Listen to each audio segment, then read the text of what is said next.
Welcome, welcome, welcome, everyone. Everybody out there. We are live here at the Dr. Patricia Anderson Show. Um, because that's what it's going to sound like in a few moments. But glad to be with everyone. I've got my esteemed guest, the woman of beside me right here, and really anxious and excited to announce her and a lot of things going on with her. So I hope everyone has their pen and pad because you're probably going to need it later. And, we'll be taking some questions later, but good to see that everything is functioning. I think we're good here. Yeah. Awesome. Awesome. So with no further delay, let me introduce to you Dr. Patricia Anderson. Welcome. Thank you. Welcome, everyone. Good to be here. And in turn, I'd like to introduce to you Mr. Avery Anderson. You've heard his voice in when we did a couple spots for the book. And he's also going to be doing the audiobook. A lot of you have asked for the audiobook because it's just more convenient to listen to the book as you're working or driving. So that's coming soon. Avery's going in the studio to do the audio portion of the book. And of course, he does voiceover. So just holler if you need a voiceover artist to do some work for you. Yes. Thank you for all that well-needed information. Plug, yeah. Hooking me up. So just a little background here. Dr. Patricia Anderson has been at work on multiple projects, but the main project that we're going to be announcing today is her most recent release, sort of like a soft launch. It's a soft launch, yeah. Soft launch of her new book, You Know Less Than You Don't Know. And later there's going to be right behind us a QR code. I think it's right behind us right here that you guys can scan in and get the book. We've got it on Kindle and paperback. So, wow, that's quite not everybody can say that, hey, I wrote a book just the other day. It's an accomplishment that a lot of us may dream of or think about. It's too much work. Barely. I wasn't, for myself personally, wasn't a big writer in school, academically at all. It would have to be our favorite subjects, but to be able to be out there and write a book that's very impactful and helpful for a generation that really needs it, especially now. Here I'm getting into the book already, getting all excited. Is a great thing, and I think it needs to be discussed or talked about. Agreed. So, yeah, tell us about that, Doctor. My big thing is how did you come up with that name? Yeah, I get that a lot. You know less. It's almost like you got to kind of. You got to think, you got to wrap your head around that. You know less. It's like, wait a minute, less than. Break it down for us, Dr. Pat. Okay, I'm going to break it down. So I just want to shout out. We have a crowd of people downstairs that came out to support. They came in person, and this is also the people supporting live. So I just wanted to shout that out. You know less than you don't know. Yes. And as you can see on the book cover, there's an iceberg, right? And the visible part of the iceberg is what you know. And then below the iceberg is what you don't know. And I could talk about the Titanic, but I think there's an example in the book that I use, the knowledge domains, as I call them. So if you think about 4 concentric circles, right? The smaller circle, that is the known knowns. These are things that you know. Right. So Avery, if I were to ask you, what do you know that you know? What would you say? Well, I know my name is Avery. Yeah. I know who my parents are. Yes, you do. And I know where my sister is sitting right now. You do. So these are things that we all, no one can, contradict or talk us down. We know what we know. Smaller circle. right? Right. The next circle is the known unknowns. Okay. These are things that you know that you don't know. For example, I don't know how to hang a chandelier. Inside joke. Yes. So what would you say you know that you don't know this? For example, I do not know how to fly a plane. There you go. You don't know how to fly a I really plane. don't. So a lot of us know that. We have this knowledge and this consciousness of things that we don't know. But that is a bigger circle than the known knowns. So follow me now. So the next circle is the unknown knowns. Okay. These are things that you don't know that you know. So it's a hard question to answer because I don't know that I know it. So how would I know it? It usually happens when we have crises. Right. Right. And you just get something inside of you comes out and you have the ability to do things like a mother will lift a car off her child. Right. She doesn't do that on a daily. She doesn't go around lifting, but when crisis comes, something in us pulls that out. And if you're a Christian, you know that there's a Holy Spirit that will lead and guide you. You don't know. Right. The last biggest circle is the unknown unknowns. Okay. So yes, gotta. That's like the biggest one, right? The biggest circle is the unknown. You don't know what you don't know. Right. Right. So you don't know that you don't know. And if you think about it, I like shows like It sounds simple, but kind of, yeah. Give us an example of that one. It's kind of like I'll use the pandemic, the global pandemic. Mm-hmm. And of course, there's a lot of theories out there, but let's just say we didn't know. I didn't know that there was going to be a pandemic. Right. In 2020. We didn't know what we don't know. We didn't know until it happens. And when I watch shows like Cosmos, and we look at the galaxies and the different multiverses, Right. and we have this little blue planet that contains the knowledge that we have, you know less Right. than you don't know. Right. That's where it comes from. Right. Right. Yeah. Hence this huge mass underneath the sea and the tip, Yeah, just revealing the tip of the iceberg. for sure. Yeah, for sure. Well, that's I love the title to the book, and that's a great explanation. I want to go into a couple chapters or one chapter Okay. where I had bookmarked. Actually, I read Kindle a lot, so Okay. Kindle is very portable, and you can read it in your car, Yeah, at the job. You don't have to pull out the text, which the texts are good. I love text. I grew up with text, for sure. but I like it's tactile. Touch it. It's nice. You got the little bookmarks and so forth and so on. But there are some other terms because it seems like there's like you should have like 2 pages dedicated to vocabulary because you really get into the terminology. And I'm looking at this and thinking, okay, what is this book about? You know less than you don't know. It's very well written. It's like every page that you turn, it's like you can feel your brain growing. It's like it's just rich with information. Yeah. So let's talk about how this impacts the world around us, how it impacts, you talk about leadership and transformation versus change. So, those words are repeated throughout the beginning of the book. Can you get into, the different types of transformational leadership like pseudo and laissez-faire and, transaction and so forth? Yes. And give us a little bit taste of what that is. Yes, I can certainly do that.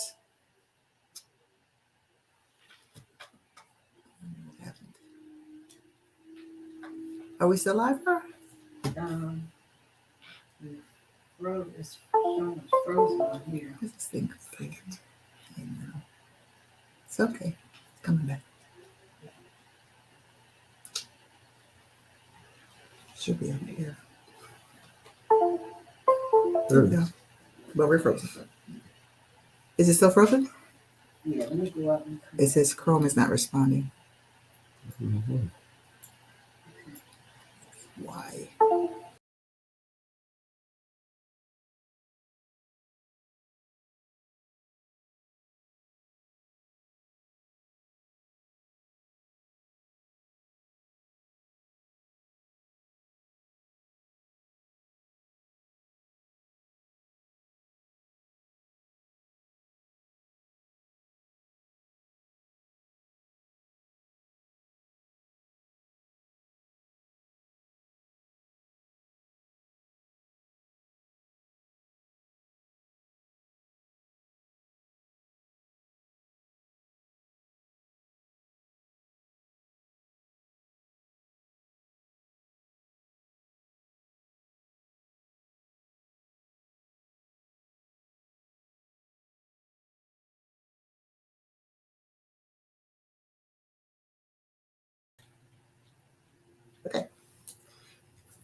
Hey, everyone. We're back. So yeah, so different types of leadership. So quick background. My research is in transformational leadership, specifically authentic transformational Mm-hmm. and pseudo transformational. Mm-hmm. So the pseudo transformational leader is a bad kind. Uh-huh. The authentic is the one that we want to adapt to. We want to adapt the authentic transformational. We want to make sure that we are, leaning into that, especially during crisis as leaders. The pseudo is the one where you want to make sure that you hire Mm-hmm. against the pseudo Uh-huh. or trade against it and so forth. I do want to, and it's in the book, so I encourage you to read it because it's a lot. It's like decades of research on those two types of leadership. So it's Yes. one is bad and one's good. Okay. But I want to get into what you said in terms of transformation and change. Right. Because a lot of people use those terms interchangeably, Mm-hmm. but they're not the same. And that's why the book title is You Know Less Than You Don't Know, Transformation, Not Change, is Key to Success. So here's the difference. I'll give you a couple examples that you can relate to. Okay. So Please. change is like, so Avery, we got a new year coming up, right? What do most people do at the beginning of each year? Well, I know the gyms are very busy. Yeah. Everyone has the New Year's resolution of losing weight. Yeah, gotta lose weight. Got to lose weight for Gotta the be new year healthy. coming up. Gotta be healthy. Yes. New year, new me, right? That's it.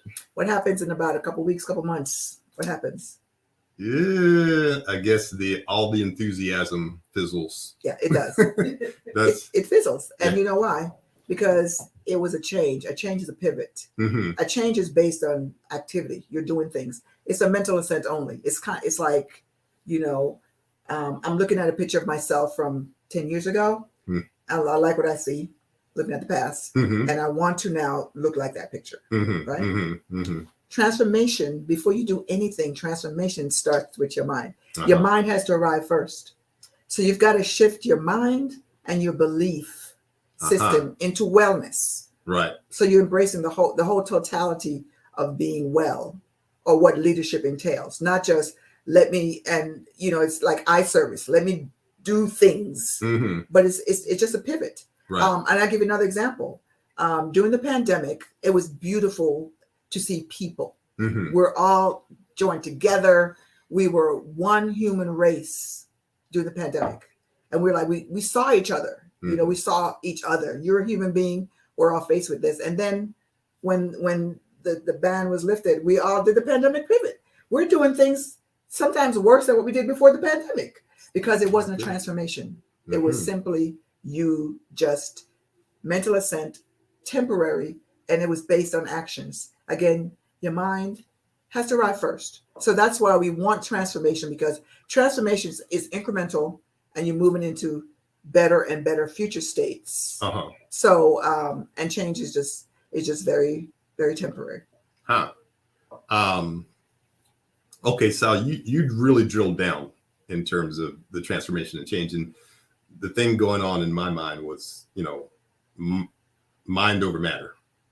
Yeah. Almost. Yes. Yeah. Physically, you could say, hey, I'm going to this other state, as in I'm going to Colorado. Yeah. States. But maybe mentally, you may be already there. Yeah. Or sometimes, someone will say, well, that person mentally checked out. Yeah. So it's kind of making sense where Yeah. the transformation Yeah. deals with the mind arriving first. Okay. Exactly. Gotcha. And I'll give you something that we can all relate to. The caterpillar to a butterfly. Okay. It's a transformation. The butterfly cannot say, you know what? I want to go back to being a caterpillar. It can't happen because the foundational infrastructure has shifted. Uh-huh. So you can't undo it. Right. And that's why it's incremental, where change is a pivot. Wow. Look, if you think about breakfast, you like bacon and eggs, right? Right. So the chicken came around and laid a couple eggs and went on and doing whatever the chicken was doing. Right. The pig now is very committed. The pig you cannot turn the bacon back into a pig.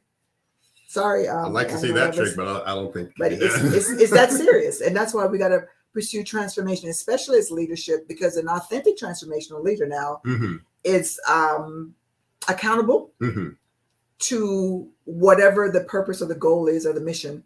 And the followers are also accountable, and they keep each other accountable. So that mutual accountability is what gets you to move forward. And we also call change headwinds versus tailwinds. And I'll say this quickly. I was in a flight going somewhere, and there was strong winds. The plane was a few hundred yards from the tarmac. And, we're ready, everybody's getting ready, and it takes off. Right. It goes back, and it goes to a neighboring airport because the headwinds were so strong, it had to pivot. Transformation is tailwinds. So tailwinds is going to take you to your destination. And I think it's when you fly from the West Coast to the East Coast, it's faster. Like if you book your trip, you're like, why is it half an hour faster? It's because you have tailwinds. So in the book, we talk about transformational tailwinds, like accountability and learning leaders. Learning leaders never arrive. Like, you know what? I don't need to read another leadership book because I know it all. Right. That's a pseudo transformational leader. You think you know it all. So you don't have to know anything else. Right. And then you have collaboration. It's another tailwind, right? Knowledge is another tailwind. So all these tailwinds in your organization is going to help you to incrementally move towards better and better future states. Gotcha. So tailwinds in that respect is very important in the transformational process. Absolutely. To get you to those states. Okay. Absolutely. Seems like this is a business class here with Dr. Patricia Anderson. It's a new way to think. Now, it's funny. I'm sitting here listening to you, and so the question now is this being taught in business practices, or are we aware of the differences, and why aren't we moving in that direction when you talk about transformation versus change? Because you yourself, and we're going to get to, there's a couple other things that I want to touch on in the book, but you had the opportunity to actually do research with a company and someone very near and dear and close to you in terms of interviews. Yes. So how can you, give us some examples of how these companies are operating in respects to the pseudo and the, the different transformation? Oh, for sure. Of course, it's an anonymous research. I can't say who the company is. Correct. But I do have a CIO that agreed to be interviewed in the book about the transformation that happened during the pandemic. That a lot of companies had to transform. Some simply change and they're back to business as usual. But the ones that transformed are actually going to be able to face the next disruption. In terms of the research, I teach, at Forbes School of Business and Technology. So I always incorporate, what I've learned, if you will. Learning leaders, as I mentioned before, they're always going to, because the known knowns, the less than you don't know. They know that, there's things that I don't know. The other thing I talk about in the book is that knowledge is provisional. Right. That means it's provisional upon new knowledge. So what you knew 10 years ago or yesterday is not valid today. Right. So one of the things you got to do as a leader is to have reflective discourse. You've got to assess yourself. Is what I believe, what I understand, what I know, is it still valid today? Right. And if it's not, then I need to learn or I need to transform. Right. So you have leaders learning leaders, I call them, that yes, they want to be authentic transformational leader because that is the evergreen choice. The ATL is a type of leadership that will withstand crisis and disruption. You don't have to pivot. You just keep lean into what you do more. And there are 4 pillars to authentic transformational leaders. They are inspirational motivation. That's where you're inspiring and you can communicate a vision to people and they get galvanized around the vision. We have a lot of people in history who are like that. I'll call Dr. King out as someone like that. Right. You have the idealized influence where now you as a leader is someone that I can idealize, not idolize. PTLs are idolized. And I want to say this about PTLs. The biggest space that you see PTLs, pseudo transformational leaders, is in politics and religion. So the PTL research, the data speaks, right? The PTL is very is driven by ego, fear, yes men and women, siloed from people, so you can't get to them. They're not learners. They're like, what I know is valid. It was valid 10 years ago today. Right. So the opposite is the ATL. The ATL now is like, I'm surrounding myself with people who are smarter than me. Right. I'm not the smartest one in the room. I'm not going to say because I have a doctorate that I know engineering. Right. I don't. That's your field. So so you see that disparity. Yeah. Yeah, go ahead. No, it's like it's all making sense. Yeah. Because you see it, and now when you explain it, Yeah. it's like, aha. Yes, you can So- say, okay, I think I know some PTLs, right? Yeah. And that's what a I think researcher we all- does, right? We don't call Right. out people; we just let the data speak. Right. So idealize influence. I want to. This leader is someone I want to idealize, not idolize. Right. Because when you idolize, you now are not vetting things for yourself. Mm-hmm. And the next thing you know, the leader has you putting people in the ovens and Oh. you just boiling the frog. Next thing you know, I'll use Hitler, Mm-hmm. who is a textbook PTL. Mm-hmm.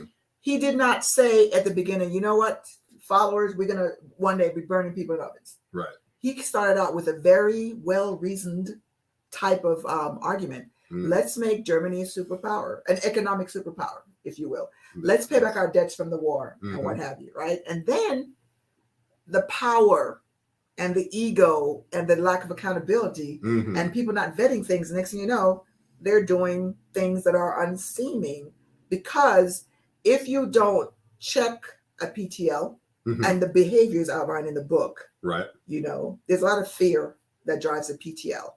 If you don't check them, they will continue, and at the end of it is like loss of life, and as we know it, and history is packed with PTLs. You don't want to follow them, but you want to be cognizant Mm-hmm. of that behavior. Mm-hmm. And a PTL will fire you. Let's say you work for me, Mm-hmm. and then you say, you know what, leader XYZ ABC. I'm like, I don't agree with that. Fire him. So they don't want to be challenged. Right. And a lot of times PTLs, I learned in my research, is that their character hasn't caught up to their title. Hmm. So they sometimes have imposter syndrome. They know they don't belong there. Okay, wait a minute. So they're fearful now. So now they're leading by fear. So they're putting fear in you, Mm-hmm. or they're fearful in their actions. Okay, that was a mouthful. Feel like we got to take a station break. Okay, so that's wow. That you said there's two words there. I'm trying to remember. You said a syndrome. What's Imposter. Oh, Imposter imposter syndrome. Yeah. You mentioned in the book, I'm trying to remember what the chapter was here. You talked about the different types of man, the theories.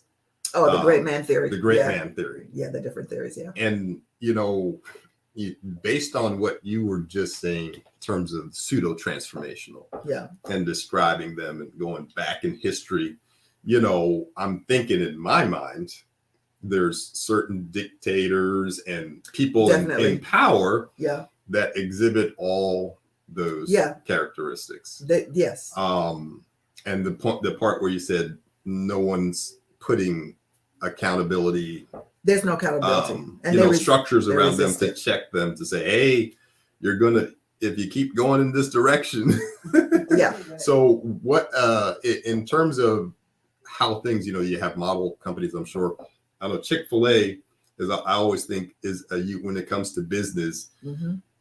how would you set that company up? What do they exemplify in respects to, you're talking about the different leaderships? What type of company would that be? And can you bring in the man theory? Oh, the great man theory. The great man theory, Yeah. and how we progressed from that to the okay. 21st century. You have me remember my book now. So Hmm. I cannot. So when you look at a leader, Uh-huh. you have the internal stakeholders and their perception of that leader, and then you have your external stakeholders. So sometimes the two don't mesh. So a lot of what we see from leaders is PR, Mm-hmm. right? We see the image that you want to put out there about this leader, and that person, because before you're a leader, you're a person. That person may or may not live up to that. Right. As a researcher, I have to do research before I can speak on, like what type of leader do. If I go into an organization like the organization that agreed to this case study, I had the employees that work for this leader, I wanted their feedback. Right. What do you, and anonymous. So they didn't feel like, because sometimes you feel like, I don't want to talk to my boss and say that he sucks because I'm going to get fired. But you have somebody that's trustworthy, and we're bound to so many rules in terms of researchers, in terms of, integrity and so forth. Right. That's going to anonymize that data. And that's the data you want to hear from the horse's mouth, Yes. because I'm going to present to you what I want you to believe. But people that work with you every day, they're the ones with the true story, right? Right. So I would have to talk to the people that work for Mr. Kathy Mm-hmm. to see. From a PR perspective, I can speak on that, but so can you. Mhm. What's presented, because we do present ourselves Mm-hmm. to the public. And I'm not saying anything good or bad. I don't know it to be a fact. In terms of the leadership theories, I think I started with the great man theory back in the 1800s. I went back to show you that leadership has transformed. Right. So the great man theory was about, well, you had to be a man to be a leader. You couldn't be a leader unless you were a man. And usually that meant that wealthy white men were leaders, right? So that excluded, most of the world, right? And then we went on from that to, I want to say the contingency theory, where you're saying that, let me back up from that. From the great man theory. So whenever you have a theory out, people are going to do research to prove it right or to disprove it. Mm-hmm. So people were saying, well, do you have to be born? It was like you're born a leader. Mm-hmm. That means that you were born into a wealthy family. That's what it meant.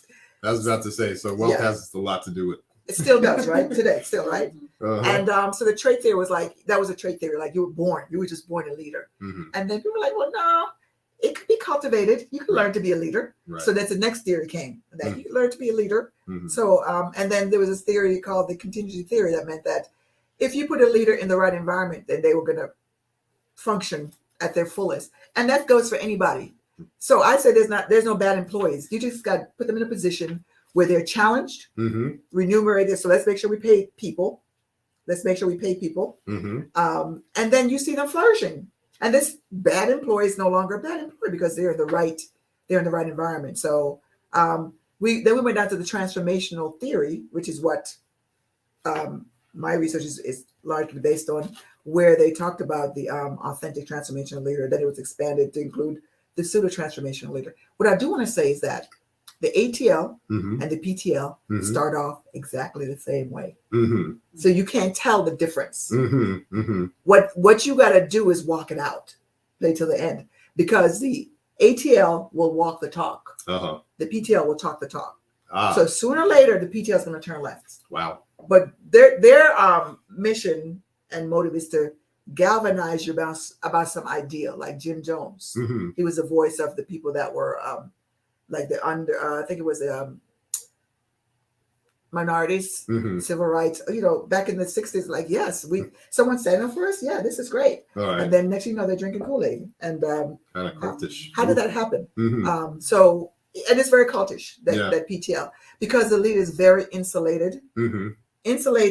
siloed, no accountability. Hmm. Yes, men and women. Those three things. I want to mention these two things before I go, because I talked about two traits of an ATL. Right. The inspirational motivation, idealized influence. And then there's the intellectual stimulation.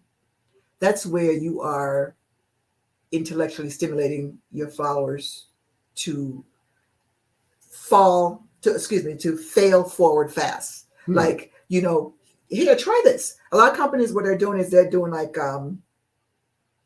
in entrepreneurship, corporate entrepreneurship, where they're saying, you have a great idea, we'll give you the resources, Avery, and a Mhm. budget. Go Mm-hmm. ahead and play that idea out. Mm-hmm. So, and if you fail, fine.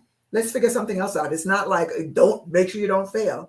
You fail forward and you do it fast. Mm-hmm. Brush yourself up. Let's go. So Okay. there's an intellectual stimulation. And the other one is individualized consideration. Mm-hmm. That's where these leaders have very high emotional quotient. Mm-hmm. So they understand themselves emotionally, and they understand the people they're leading Right. emotionally. So there's that connections. So the 4 I's is what I call them. That's what the ATL thrive in. I will say this: the inspirational motivation can be very emotional, Mm-hmm. and so can the idealized influence. If you have they have to be balanced. If you have too much of that inspirational motivation, rah rah rah, then people gonna be drinking Kool-Aid because they're not vetting things out. Right. You're appealing to their emotions. Right. And the idealized influence, if they over idealize you, now they're idolizing you Right. and they're not vetting things out. same thing is going to happen. Sort of losing track. So the four things have to be balanced. Those two will drive you to PTL. The super inspirational motivation and idealized influence. That will drive you to PTL. Wow. Yeah.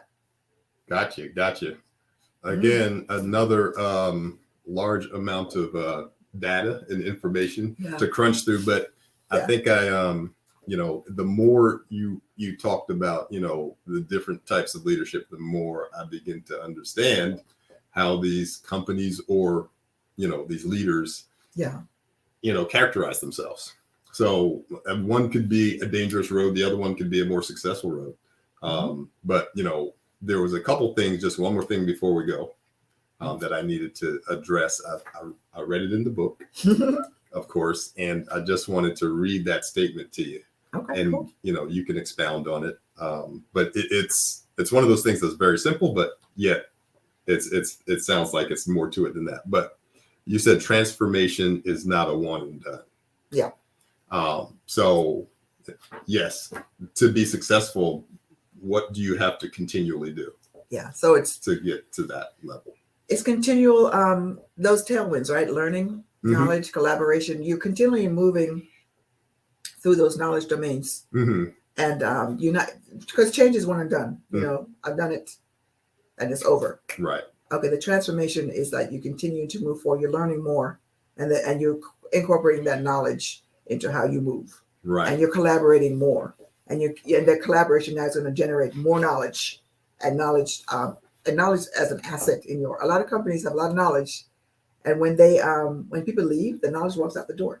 You can monetize knowledge.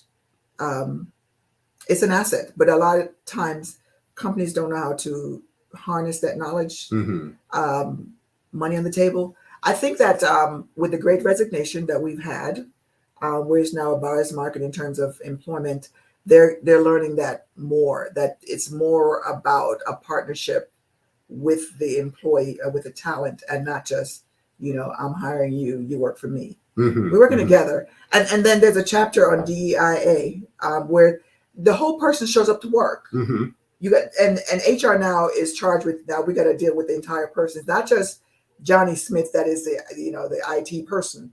It's Johnny has a family, has kids. This is going on. These are the challenges. There might be some mental health that needs to be incorporated and so forth. So it's the whole person showing up to work. And the ATL is very cognizant and very well versed in EQ.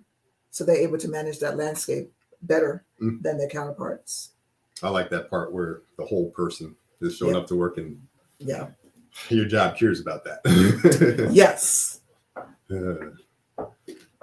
Well, there is so much more in this book, and I guess we haven't even cracked the surface. And it's an amazing read, and let me tell you, it is. These books should be flying off the shelf once people get a hold of them and start reading them. And there's a lot more to talk about. What is the key is, after reading the book? Once you get finished reading the book, what are the takeaways for anyone at any level to say, hey, I want to start transformation, whether it's in my own business, LLC, or, I work at a Fortune 500 company, or, I work at the corner, market. Yeah. How do I begin to, utilize and transform myself and affect the others around me? Yes, that's a great question. And before I answer it, we did a poll last week about the topics, and I wanted to read something about the metaverse for the people that wanted that information. But before I do that, so to transform, your mind has to arrive first, right? So you have to want to transform. I shouldn't have to sell you into wanting to transform. You have to want to transform. Okay. And then you want to learn how to transform. Okay. And it's not about a big giant step. It's incremental steps. And another thing that people don't realize is that you can fail on the way to transformation. I think a lot of times people fail. Let's say that I want to transform my health, my healthy habits, or so I go to the gym and maybe I fall off, and then I give up because I'm a failure, and then again, what have you. That's because your mind didn't arrive first. That mind, you got to work on that part first. You got to spend the iceberg, right? Where the iceberg behind me, the biggest part there, you got to work on that part over there, underneath the water. That's it. Once that mind Mm-hmm. has transformed, Mm-hmm. then you can take the actions. So spend a lot of time into, I mentioned earlier, like, let me examine what I believe to be true. Mm-hmm. Is it still valid? In another book that I wrote, it's like when an adult person doesn't like vegetables. Mm-hmm. I don't like vegetables. Well, why don't you like vegetables? Right. Well, when I was little, I was forced to eat it. So is that still valid today, given all the nutritional value that you're discounting? So you have to really look at yourself and assess yourself to see those areas that I need to shift, because the knowledge and the meaning that I've had about certain things are no longer valid. And you have to be 100% honest about that assessment. No one's going to assess you. You have to do it yourself. And you have to want to. Now, you're the kind of person that says, I know everything. I don't need to learn another thing. Mm-hmm. I'm too old to learn. I'm stuck in my ways. And I don't consider what anyone else has to say. I know I'm right. Then you're not ready. This is not a sales pitch. It starts with you acknowledging, you know what?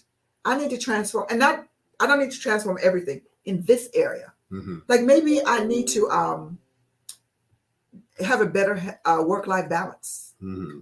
So what can I do there? Well, let's see. Let me prioritize my day. Let me say these things have to be done today, so I don't have to work, 15 hours. So it starts with little baby steps.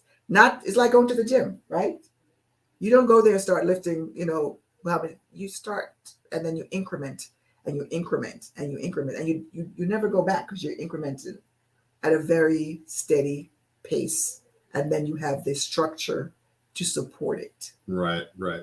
So that would be what I would say. Yeah. Nice. Well, I guess you're going to tell us about this whole metaverse scenario that's going on here. Do we have some? Oh, we have a question here. We do. Yeah, we do.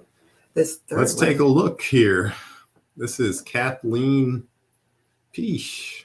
It says, "Hi, Patricia.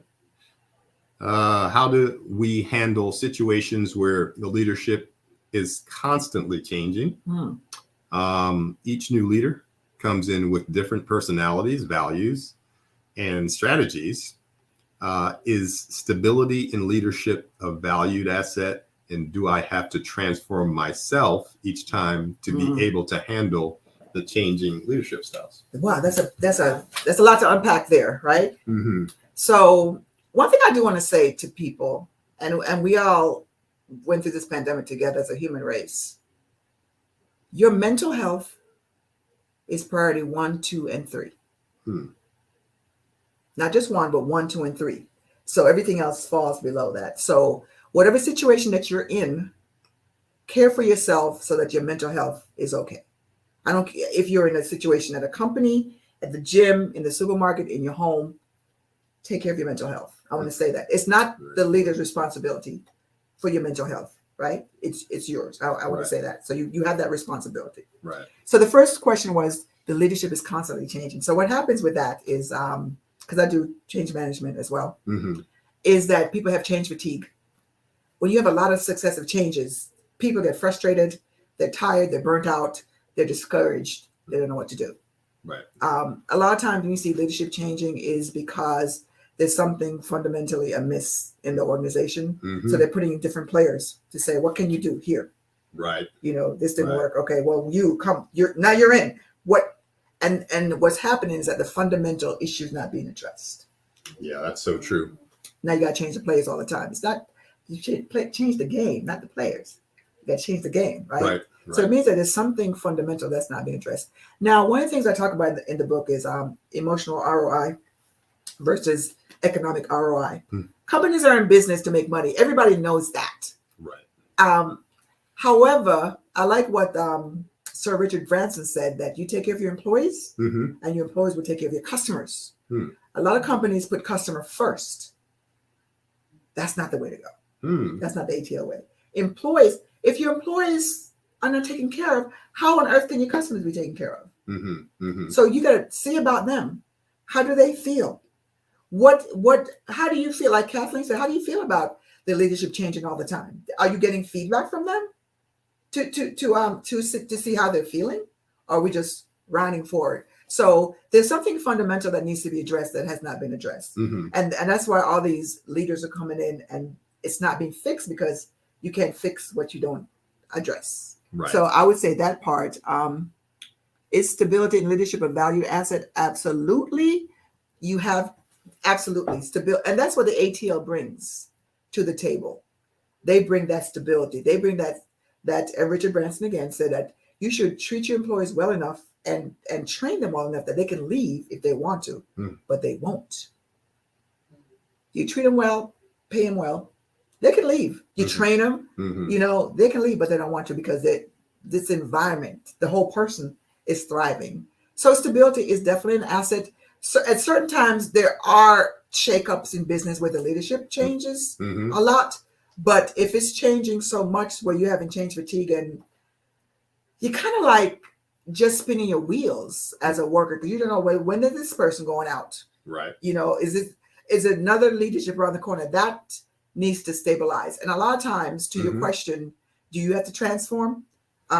Yes, you have to transform. You got to take care of yourself because that's the only thing you have control over. If you're not sitting in the C-suites or in the board of directors and you're controlling who comes in and out, then you're really responding and being reactive.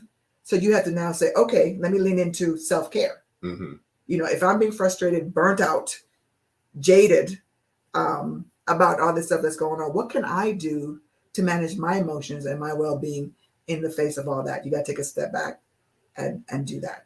So I do appreciate what she's asking because it happens a lot, especially with new companies, you know, growth when they go through growth, but especially if you're tenured and you've seen a lot of it.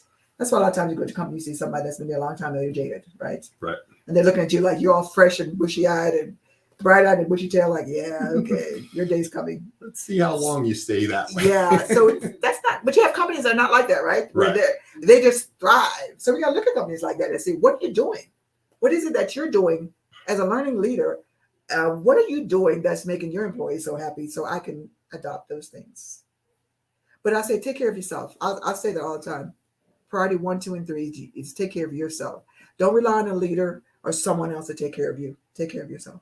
Right. Kathleen, that's welcome. some good, yes. The last part, do I have to transform myself? Yeah, you do. Okay. You have to transform. So, there it is, Kathleen. Because you can't, if you're waiting on someone else to, you know, do that for you, then you're going to be in that state of stuck and, you know, feeling. So you're responsible for yourself. Awesome. All right. Anyone else? Let's see what we have here. Okay. That was close. So we have people saying hi. Hi, everybody. I see people saying hi out there. Yeah. I wanted to, we did a poll last week and then there was a question. There were 4 topics that you wanted more about. And of course, it's in the book. And one was leadership in the metaverse. And the metaverse is here, whether you want to believe it or not. And it's here. And I will say this, that minorities have been notorious late adopters to technology and the religious arena because it's over spiritualized. Like, why do we need technology? We have God. Well, God put the technology in the earth so we can use it, right? Because we're not, you know, we have brains, right? We're supposed to use them. Technology is great. And the thing about spirituality is that there's so many factions that have a stake in the metaverse today as I speak, that there needs to be another stake from the spiritual standpoint. You can't say, don't go to the metaverse because it's here. It's like cryptocurrency. It's like, it's not going back. So what do? You can't beat them, join them. So if I'm traversing the metaverse in my many different forms that I might want to traverse, and there needs to be a spiritual, you know, sign or stopping place for me to stop and check out what's going on spiritually. Right. So that's what spiritual leaders have to do. Don't wait and see what's going to happen. That's typically like the internet. That was the same thing with the spiritual leaders. Let's wait and see what's going on. You have to be an early adopter. Don't be a late adopter to that. And I'll say less. But I want to read about, I'm going to read the summary from the Metaverse and Leaders. The metaverse is a status quo disruptor in ways that are value accelerators and value extenders. The future is both cloudy and green. Hmm. Digital fashion and virtual collaboration will reduce carbon footprint. The product lifecycle extended via the metaverse may experience a longer growth and maturity phase. On the other hand, the immersive aspects of the metaverse can shorten the product lifecycle. Countercultural behaviors such as intentional physical interactions must accompany the immersion into metaverse activities to maintain the human connection that is the basis of who we really are. Wow. So what I'm saying there is that, you can't be out there in the metaverse. There has to be something to counter that, like physical. The metaverse is in the innovators, early adopters phase of the product lifecycle. It's brand new. ATLs can leverage learning, innovation, collaboration, and accountability to complement, not supplement, physical human interactions. These powerful transformational drivers will yield more responsive solutions. The metaverse can help remove bias from gender, race, ethnicity, physical abilities, age, etc., especially in talent acquisition. Human interaction and emotional intelligence, ATLs excel at this, will play a major role in whatever the metaverse becomes. Humans with social phobias may be more home in a metaverse interaction. Still, there needs to exist a one-to-one correlation between solving human issues with human solutions. We asked leaders about collaboration and connecting via the metaverse, and most responded that it will be actually easier, 75%. The rest, 25%, responded that they were still vetting it out. Early adopters of the metaverse have so far invested hundreds of billions of dollars in its infrastructure. Some of these investors who historically prescribed virtual content see the value of the consumer-driven model of collaboration. So it's more than just the Facebooks and the Amazon. It's going to be more collaborative, the metaverse. Mm-hmm. Failing forward and fast is not only necessary, but it is also a vital aspect of transformational activities. Leadership capability will be a focal point. We're currently experiencing multiple crises and disruption, and the metaverse may present a disruption that does not yet warrant full attention. Or does it? The intellectual stimulation tenet of authentic transformational leadership thrusts leaders at the forefront of the evolution of the metaverse, and idea generation via collaboration and innovation is as pivotal as digital literacy and design thinking.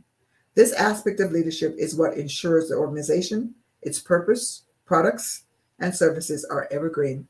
The metaverse represents an untethering of the human imagination from physical boundaries to a full expression of user-generated data. From a SWOT perspective, SWOTT, strengths, weaknesses, opportunities, threats, trends, I talk about that in the book. From a SWOT perspective, the metaverse presents both opportunities and threats. The ROI in the metaverse is largely unknown. However, for that very reason, the possibilities are endless. One thing is certain, a revisit to the knowledge domains is necessary. Regarding the metaverse, we certainly know less than we don't know. There ends that chapter with the title of the book. Whew. Wowee. Interesting. And that's the metaverse, which I think is another big topic. Yeah. Speaking of which, so this is your first book release. This is the soft release and I understand that you're on 2 other projects involving other books. I am. So, did you want us to get a little bit of a sneak peek or? Yes. I do want to talk a little bit this about is some good stuff here. So what else do you have on the horizon? Well, as one book is not enough, I guess. I'm a Jamaican, so I have 10 jobs. So when I and some, right? So when when I wrote this book, and I want to shout out some people that were very instrumental in this book coming to fruition. My mom that said, "You do this workshop, it could be a book." And when I got my doctorate, I swore I would never read anything else or write anything. As a matter of fact, I said if it's more than an inch in writing, I can't read it. So I get this book written, and I was fortunate to have TBN's trilogy to publish it. Mm-hmm. And we're going to play a spot in a minute that they gave us an early peek at the spot that's going to start airing next week, as well as the voiceover you did for the book. So I thought that, well, I wrote a book before. Let me resurrect the book and update it, right? Right. Because it really speaks to the person. We speak to leaders in that book. Mm-hmm. And when I say leaders, you don't have to have a title to be a leader. Let's be clear. Mm-hmm. I mean, you're a leader of yourself. If you're a tripart being, there's one part of you that should be leading the rest of you. That's your spirit, right? So the leader. And before you're a leader, you're a person. So the second book is called Love is a Verb, Mm-hmm. Transform on Purpose. Oh. So that's where you actually go into knowing every part of who you are, Mm-hmm. Mm-hmm. what kind of blockers you have, things that you may have learned Mm-hmm. that kind of shaped who you are as a person, Mm-hmm. and still shaping you, which you should, kind of like have a 5-minute funeral. I heard that before. I heard a 5-second funeral, like just have a 5-second funeral and just move on Right. from it, about it, and just, transform into your I amness. There's a part of us that's divine. It's 1/3 of us. Mm. That is the what's the word I'm looking for the superior part of who we are, Mm-hmm. because our emotions, which a lot of us, I call them low-hanging fruit. Mm-hmm. When we challenge, we go to low-hanging fruit: emotions, rage, anger. But there's a part of us that transcends that. It's a higher self. That's your I amness. Mm. That we need to kind of lean into that to see who we really are. So that's what Love is a Verb is about. And then our third book, which is, so Love is a Verb is out there. The books are everywhere. Okay. The third book is called, it's called Critical Reflection and Biblical Scholarship. And that is where you now are, again, looking at things that you believe in that may no longer be valid. Like when you speak to someone that's an unbeliever, Oh. and you're just saying, well, this is what the Bible says. Mm-hmm. We want to go deeper. Mm-hmm. So some people call it apologetics, but I don't get to where I'm going to each thing in the Bible and explain it. I'm going back to where you now are equipping yourself Mm-hmm. to be a scholar, Mm-hmm. to find out, how do you have a discussion with somebody? How do you act when someone disagrees with you? Right. Again, what do you have that you're believing in that is no longer valid, and you need to kind of transform in that area so that you're ready now to take on discussions Right. about, is God real, or what are you talking about? I actually spoke to someone that was, I guess, agnostic, and me just telling him about my experience, in that relationship. He's like, yeah, that's a God I can actually get into. Oh, You know, nice. from that, or so just it's that simple. It's not like throwing holy water at people or beating them in the head with the Bible. It's your experience, like that genuine, authentic experience, and that's where you have that critical reflection. Right. And I go into a lot of stuff like you see stuff on TV like the most handsome man in the world, and you gotta say, well, who did you ask that? Did you ask 10 people that, or did you ask the entire planet? Mm-hmm. Because if you did, they wouldn't have come up with that person that you chose. Right. Or like teenage pregnancy. When you think about teenage pregnancy, are you thinking about 19-year-olds? You're probably thinking about 13-year-olds, right? Mm-hmm. And you're not thinking about 19-year-olds, 18-year-olds who are married and pregnant. Right. So you got to really look into it. You got to look into these data that you see, and you're like, yeah, most people. Right. Like researchers never say most people, Right. or everybody. You got to really assess things, even things in the Bible. Like, is that what that means? Mhm. Because I've heard it all this time. Is it really what it means? And I kind of, as a researcher, I put it out there, and then you got to think and say, So there's other 2 projects, but let me go back to thanking the people. So Mom said, write a book. Right. 3 books are being written. 3 books. And I will say I came to the end of myself, because there's no way I would have said in my right mind that I'm writing 3 books. Mm-hmm. So there's a higher part of me that is now engaged here, because as a physical person, Mm-hmm. and I can't. There's something bigger than me. So we got to understand that as people, that there's something bigger that you need to lean into. It's not into your ability. Lean into that bigger thing that knows more and has traversed the knowledge domains and beyond. So I want to also call out my brother, who has seen the work that went into this. And you couldn't find a more supportive brother. I want to thank you for everything that you've done for this book to come to fruition. I want to call out Annie, who is an intern that's working with me. And I, again, couldn't have done it without her and her willingness to do a lot of stuff and promotion and so forth. I want to call out my friend Rara, who is always by my side, very supportive. I want to call out Robin, I was going to say Rango, who flew from New York to be by my side to help me to get this thing together. I want to call out it's a lot of people that I can't name, but I just, those people have been constants in my life. I want to call out Audrey and Dion, my prayer partners. I want to call out Keith, the best guy friend you could ever have.